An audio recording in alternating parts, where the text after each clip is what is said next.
few years ago, I met a young man called Sasha. He had just graduated from college, and in a trip to Africa had stumbled upon the horrors of war and genocide.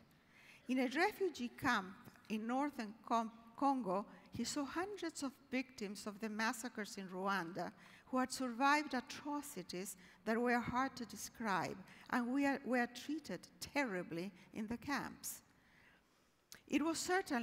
This one was certainly an extermination camp because the refugees would either be killed or die of starvation.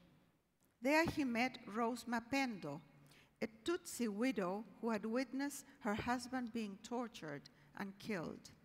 Somehow, she had been able to walk with her 7 children and pregnant to Congo. In the camp, she gave birth to premature twins, 2 little boys, so tiny that she carried them in a tomato bag close to her heart. Sasha realized that Rose Mapendo's family, as well as hundreds of others, would die, and he became determined to help. We are talking a college kid here.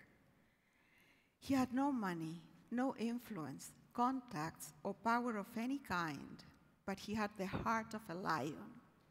Sasha got help and was able to chart a plane to rescue as many people as he could in a flight to the US.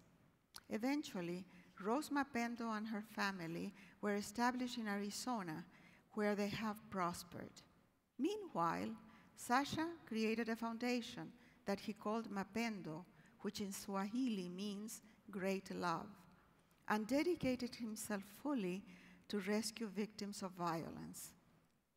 By the way, 80% of refugees in the world are women and children.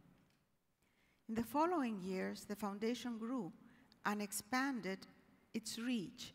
Now it is called Refuge Point, and they do work in several countries in Africa. I heard Sasha tell the story of how he was in Congo with a list of 140 Tutsi people from a refugee camp that were allowed to leave. He had an American plane and precise instructions to rescue only the people in the list, because otherwise the mission would fail and probably all the refugees would be killed. But in the camp were hundreds of desperate people. In a tent, he saw many widows and their children in horrible conditions, sick, starving, terrified. They had witnessed atrocities perpetrated first by the Hutus and then by Congolese mobs. Those women and children were not in his list. Moreover, there was no space for them in the plane. But Sasha realized that he could never live with himself if he left them behind. He decided to risk it all. He spent the night adding names to the list and changing the dates in the birth certificates of the kids to make them younger than 2 years. They were so starved that they really looked like babies and could sit in the women's laps. His mission, his life, and those of the refugees were at stake. He took his chance and by a miracle was able to get the people in the buses to the airport, pass the immigration authorities, and get everybody in the plane. He says that when finally the plane was in the air, on its way to a safe haven, there was no cheering among the passengers.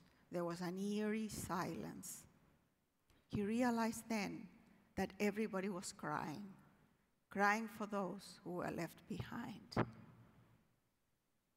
Remember the name of this organization, Refugee Point. Please, it's called Refuge Point, sorry, I always change that. Please look it up and see the incredible work that just one passionate young man has done and will continue to do.